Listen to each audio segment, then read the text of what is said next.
Good evening, everybody. Thank you very much for joining us at our second annual International Jazz Day celebration at Topos 403. We're very pleased to have again David Leander Williams, who is the author of Indianapolis Jazz, The Masters, Legends, and Legacy of Indiana Avenue. Oh, thank you.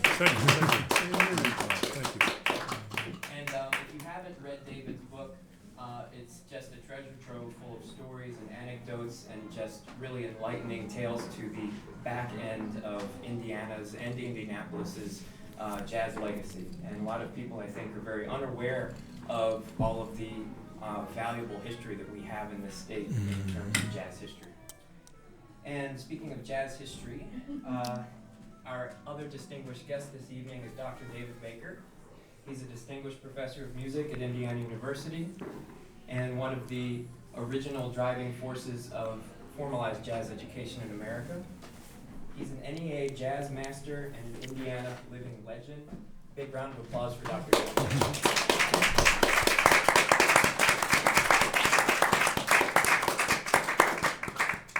And moderating this evening, the third David of our lineup.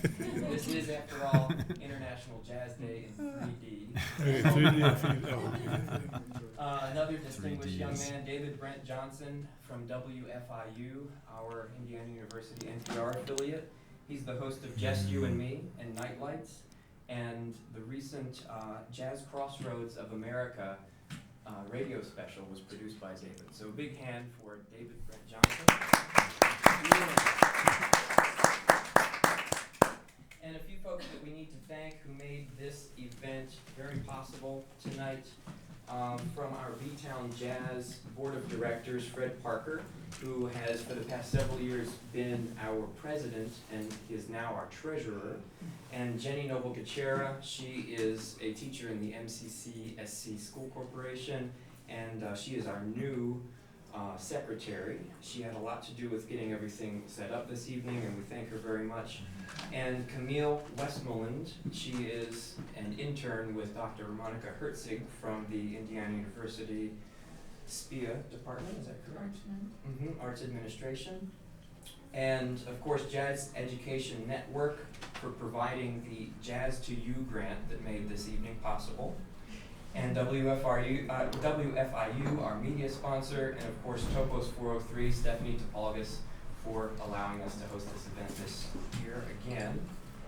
And Monica Herzig is right here, and for those of you who do not know Monica, she is the primary contributing author of David Baker, A Legacy in Music. So a big hand for Monica.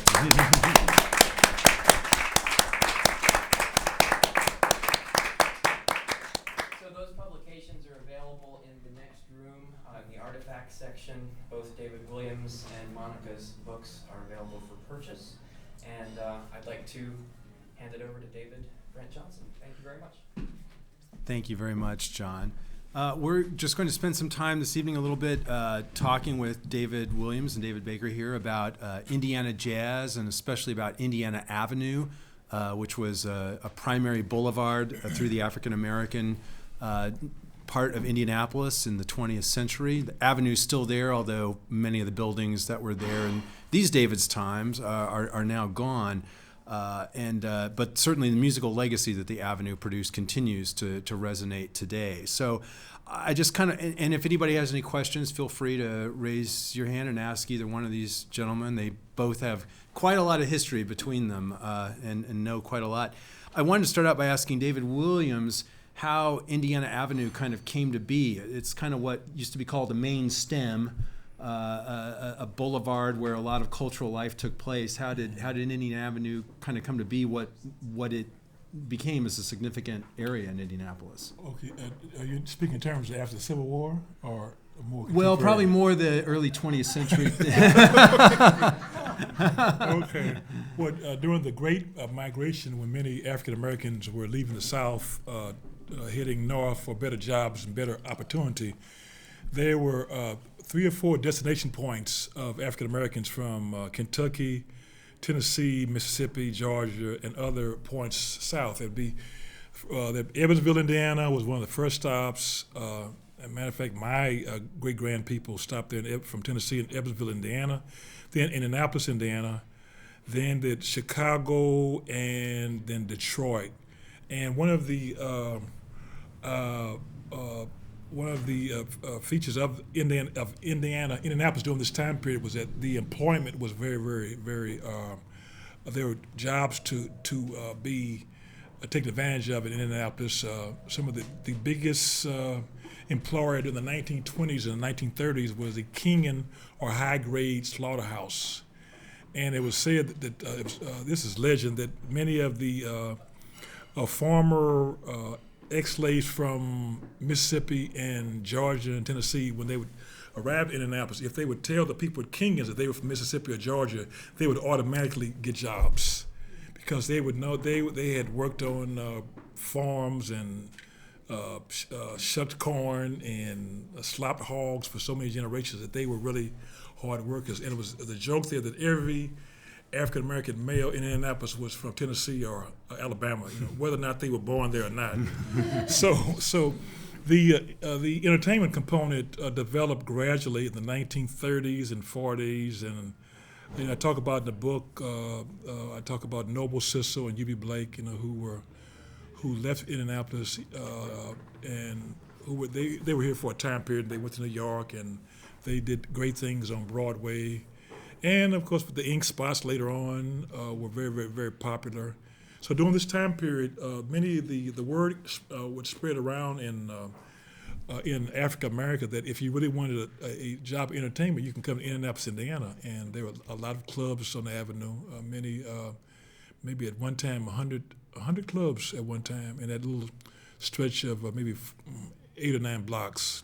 So that was the genesis of the great entertainment legacy of Indiana Avenue up at this time. There was a great blues songwriter too, Leroy Carr, who Right. spent a lot of time on the Avenue. Very popular. Leroy Carr. In the 1929, he performed in many of the at that time they were called the Gut Bucket clubs on the Avenue, and he had the raw deep South blues, and he was very, very, very popular. And he had a accompanist by the name of Scrapper Blackwell, I grew up with his great grandson, and he was a Cherokee Indian African American who came to Indianapolis, and sadly both of them had a chronic problem with alcohol, and Leroy Carr left here a little bit early due to alcohol, and later on Scrapper Blackwell, as his name would imply, he's a very pugilistic kind of guy, and he was killed in a fight in the alley about 20 or 30 years after Scrapper Blackwell died. Yeah. And then there was another champion, Jack Dupree, was a great blues piano player when you talked about boxing. He spent some time on the Avenue in the 40s. Too. People would sometimes come through town and get stranded there. Was the They'll term get they used. stranded like Jack Dupree, and there are a bunch of other ones also. And they would be stranded in Indianapolis, and then they would get gigs at the different entertainment spots, and then they would they would become very, very popular, and they'd be able to make good money during this time period too. Champion Jack Dupree, who was from New Orleans, and then you had Trevor Bacon, who was a great popular singer who came out of Kentucky. He left and he went to New York, and he played with Tab Smith and the other great orchestra of the other bands during this time period. David's book has a lot of fascinating background on the early decades of the 20th century Indiana Avenue and a lot of performers that preceded David Baker's generation who were very notable songwriters like Noble Sissle and Leroy Carr and other people. I wanted to ask you, David Baker, about going to the clubs on the Avenue in the 40s. You were able to get into the clubs sometimes through a rather kind of an unusual method of, when you weren't quite old enough to really be supposed to be getting in there. Well, I was going to go if I had been. It wasn't necessary. But when you're only 15 or 16, you could, particularly since the attitudes and features, remember, of a mixed crowd were things that did not stay well with us. So what we did, basically, get an eyebrow pencil, get glasses, the whole thing. And it was really marvelous to do that because the only thing that was a problem is that if it rained, that would I'm serious. I'm sure, yeah. We'd be going, and you tried every way just to be a part of what was going on that was so exciting to be a part of. And so, and that's just one way, because there's so many other ways. People who were really very, very astute and willing to do whatever they had to do to get in. And sometimes you aged 15 because your teeth were gone, your hair is gone, and you're still out there telling them you're a bebopper. Or maybe not the bebopper. Well, there were so many wonderful people coming through town and playing. People like Charlie Parker at the Sunset and Duke Ellington. Duke Ellington spoke very favorably of Indianapolis in one of his. I read an interview with him. He said, "Oh, we always had a lovely audience in Indianapolis whenever we came through." But then they were also kind of running into the local competition as well. People like Pookie Johnson and Jimmy Coe, and they would. David Baker has told me stories about the cutting contest that they would have. Somebody like Dexter Gordon would come to town and he'd play for a regular audience at the Sunset or whatever, but then he would go sit in with some of the local fellows and find out that he was fighting for his life, musically speaking. That was very kind of you. But yeah, certainly. Yeah. It was a really thriving musical environment, and you've also told me stories about you and your friends going down to the Lyric Record Shop, I think it was, wasn't it, on the Circle, to buy to listen to the new records as they were coming out. And they came out once a month. Go down there, and you were able to buy the records cheap because they didn't want to have too many people who are discolored. And that sometimes did a lot to destroy it. But it was always back because jazz is such a resilient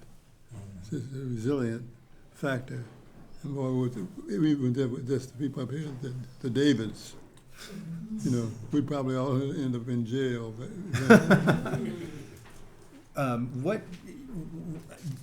Were there many white people who came down to the Avenue in the 40s and 50s to see jazz? Yeah. And I think I got calls from a jazz conservatory in someplace in Canada, Alberta, Canada, and they asked me that question. I said, yes. As a kid, I would see. It was funny. There was a kind of a fraternity among jazz people who they didn't worry if you black, white, or green, purple, whatever. If you played, you were in the fraternity. And you would see whites coming to the different clubs, and they would be well received also. So, I was going to say, Dick Dickinson, I know, used to come down the Avenue. Dick Dickinson, Benny Barth, two of the players who played with Westmont, with Buddy and Monk. Their pictures on the table, the Master Sounds. Benny Barth and her Richie Crabtree on piano. Yeah, and there was no problem. But you'd hear people say, "Oh, they were afraid to come on the Avenue." That's not true. No, they'd come on the Avenue and have a great time. They'd have a great time. But the opposite was true, wasn't it? That it was, David was just kind of alluding to it, that there were a lot of areas in the city where black jazz musicians, well, maybe they could play, but black people would not be welcome in the clubs. Right. I remember vividly when I was about 8 or 9 years old, we were going to the supermarket. What's the supermarket with the owl? They stayed up all night on 16th Street. I can remember, but my mind can't remember. Okay, well anyway, but I remember going past it's called the Turf Club where West Montgomery played, and my older sister said, "Oh, mommy, that's where we can go and play, but we can't go in there and sit down." And I remember so vividly, just like yesterday. But West Buddy Monk, Pookie Johnson, Leroy Sonny Lineker. Johnson, they could go in there and play, but they could not be served there. I just read a story the other day that that Count Basie and Sarah Vaughan showed up to see the Montgomery Johnson Quintet at the Turf Club. It was on 16th Street, kind of not too far away from where the baseball stadium was, I think. Victor Field. They wouldn't even let there was a big tussle just to get Count Basie and Sarah Vaughan in. They finally were able to come in, but that was considered an exception. Right, it's policy. exception to the rule. You gotta do Yeah, that and I think maybe a lot of people don't realize today that Indianapolis was in that era was almost is racist in some areas or as segregated as areas of the yes, South. yeah. There was a term people used to use, I believe, called "up South." Sometimes Oh, describe yeah, Indianapolis. Yeah, as- up south. Yeah. That I mean, was, it was an old slave term. They would say going north, they'll say going up south. And it meant, going from Tennessee, Alabama, Georgia, up to Indianapolis or Chicago or Detroit. But yeah, racism was virulent during this time period. But the musicians were, by them being a fraternity, they pushed that aside. And I remember seeing people like Dick Dickerson and Benny Barth going into some of the clubs to play, and there was no problem about them. Oh, who are they? Now they'd come in and play. If you could play, you could stay. That's what That's it a was. great yeah. phrase. Yeah. Yeah, well, I think certainly when you look at jazz, it was a very strong force for integration in American culture. I mean, you had an integrated jazz group before Jackie Robinson even broke the color line in baseball. I wanted to ask both of you, both Davids, about, and it's sort of related to the topic of segregation, is what was the role that Crispus Attucks played in the whole culture of Indiana Avenue? Crispus Attucks was a school in the general neighborhood that was established in the 1920s. Is that correct? 1927. And David Baker went there, and did you go there too, Yeah, I David? went You there went too. there too. And it was initially started, was it not, by the Ku Klux Klan. Yeah, they were basically, they wanted to keep. I mean, see how easy I say that, how it flowed. I didn't hesitate. Yeah. Ku Klux KKK. Yeah, it was, What happened, they decided the Klan was very active. In fact, this the guy who was running the Klan one of those years said, "This is my world." And when you would go to the club with these kinds of things, inevitably you get a big mixture of people getting together. And Alex served as a funnel. I was in the years when it first came into being, and basically we rode the streetcar to work to school across that whole time. well, Do you know about the history of the Klan leader? His name was David Curtis Stevenson. Does that ring a bell? D.C. Stevenson. Yeah, D.C. Okay. Yeah. D.C. Stevenson came to town in the early 20s, and he was able to ingratiate himself with the city hall and the governor, and up until maybe 24, 25 African Americans and white Americans went to school together. But when D.C. Stevenson came to town, he said no, that they wanted to pass laws to prohibit African Americans to attend schools with whites. And what's so interesting about that, after he was able to get a foothold in City Hall, a few years later, he was introduced by a young lady who lived in a very a part of town, very exclusive part of town, called Irvington. I'm sorry. Her name was Madge Oberholzer.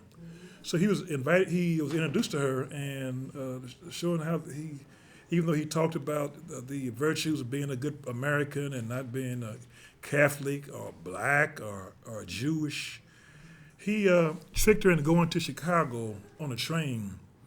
And on the train, he raped her and he cannibalized her. And when she came back to Indianapolis, she told one of her friends, and one of the friends went to the drugstore and got something called prussic acid, and she committed suicide. So much for the that kind of brought him celebration down, of the Ku Klux Klan Yeah, with yeah. David David Curtis Stevenson. D.C. Stevenson, yeah. Well, the Klan was so powerful in Indiana in the 20s. In fact, the Klan used to actually have an actual office over here at 7th and College in the 1920s. I mean, they had an office.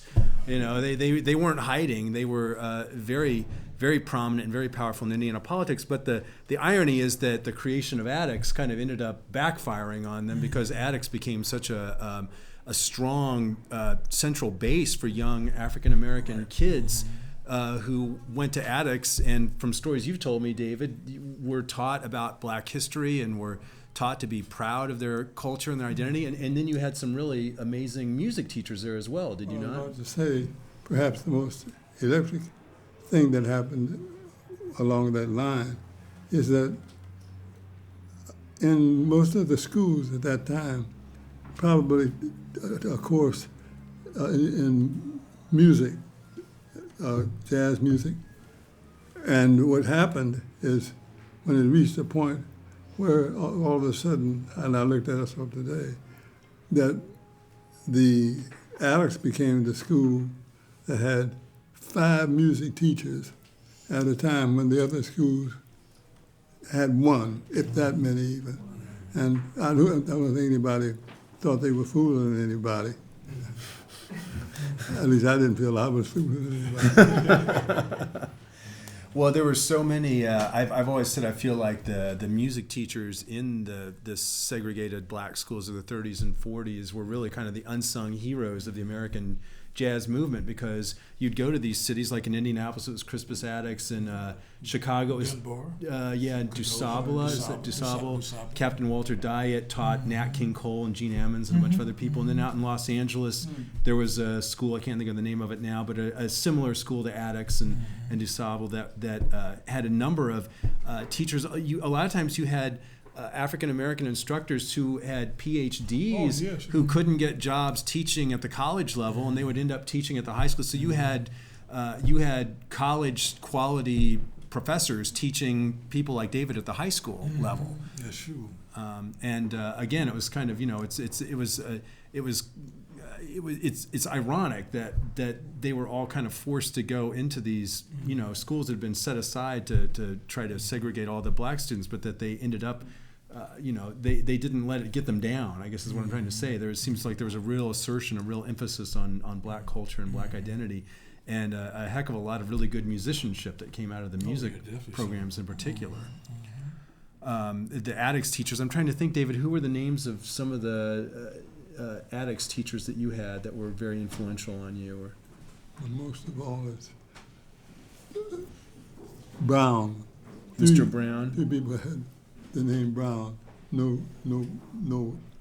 business to pun on that. But basically,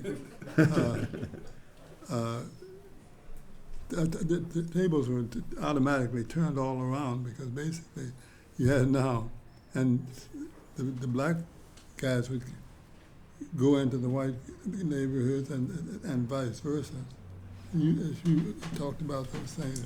And I think, again, that it was so, and we looked up this morning, one of the guys who had helped to coach basketball there, and just and he looked, he's so young today. You know, the picture I showed you. And so it gets turned around, and the instrument that you were likely to be playing. And it was a magic time. And just simply being aware, we've seen these things delve one thing into another. What was weren't you in a band with some of your friends was it called Brown's Buddies, or it was, maybe I'm thinking of another, you had some high school jazz band, the didn't Brown you? Buddy. Yeah, the But Rhythm there was King. also a group called the Brown Buddy. Rockets. The Rhythm Rockets, Rhythm right, the Rhythm Rockets. Rhythm Rockets. What did your Attucks teachers think of that band? Well, I can tell you, because I made the band on the tuba. I wanted to play in the tuba. And it was partly because of the music, but secondly, they moved me up to the trombone, and I found out that I got to march behind the girls. And, it was always with a frown, so people were just thinking, well, surely he's not doing this. And by that time, bit of a fringe benefit. French. Fringe benefit from being the trumpet. I'll take that. When did you started playing out? You did take up the trombone. How did you and your friends find? We talked earlier about you getting into the clubs to listen to bands. How did you first start getting out there and playing on stage with these your elders and your other contemporaries in that community? It varied. People were very, very aware of what kind of shenanigans need to take place for you to be able to do the things that you wanted to do. And this was a time for us, because it was like a time when it was still loose. And I see the Bill Pennick and names that you got, and it was a joyful kind of thing, because some of these people ended up being the finest teachers. In fact, it's the last degree given was when we went to Wabash College. to Wabash when College. Mr. Newsom got the honorary doctorate. Mr. Newsom. Yeah. Yes, that's right. And so that was it there. And the irony of the whole thing is that when they got ready to declare this, they didn't want to have whites teaching and doing this there. And so it would change. And all of a sudden you find yourself Wabash College, Mr. Newsom, bless his heart, God bless him, because he was one of the best teachers there. And we went to talk them into auxiliary, and we were there, and and the next day he died of being honored. Yeah, it was nice that they were finally able to honor him. I know I've heard you talk about Mr. Newsom before, and some of these other teachers that had such a big impact. I wanted to ask you guys both a little bit about the club scene in the 50s, when people like Freddie Hubbard was playing in the clubs, David and Wes Montgomery was playing in the clubs down on Indiana Avenue. J.J. Johnson had already left town. He had gone to New York City, although he would eventually come back. What was the atmosphere like, and what kind of music were you likely to hear if you went down to Indiana Avenue in the 1950s? Whatever the prevailing music was, which was bebop. This is Jimmy Cole, this is Pookie Johnson, this is the whole family of Slide and his cohorts. So it was a person taking advantage of times as these things become the thing. And the beautiful thing is there was not any kind of thing that I was aware of people actually being vindicated by doing ugly things to fight back. But that just went away. It's like jazz acted as the cooling off perhaps pattern, because you could do that and be around other people. Nobody bothered you. And there was a lot of other things. And I don't think you can be monolithic and be just one way. Because I can remember when my uncles and aunts had their first shots at Christmas Alex High School. And the school, beautiful.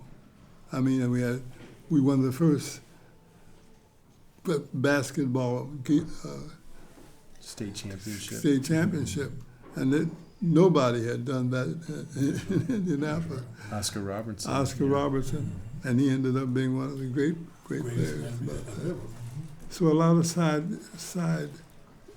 evidence that really make it mean that there's somewhere there is a God that's taking care of this. That's true. You know, it seems like you were talking about the positive influence of jazz, and I wanted to ask both of you guys about, I've gotten this impression, I don't know if it's true though or not, from some of the stories I've read, that Indianapolis jazz musicians were maybe a little more welcoming to younger musicians. And there seems to be a lot of times you hear, kind of a cliche in jazz is the cutting contest and the story about Charlie Parker, the young Charlie Parker, having the drum cymbal thrown at his feet because he wasn't really able to play yet very well and everything.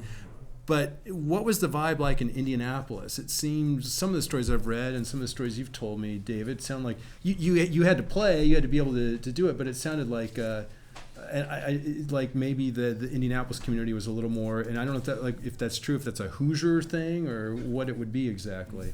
I think the music was more available simply because, first of all, 5 music teachers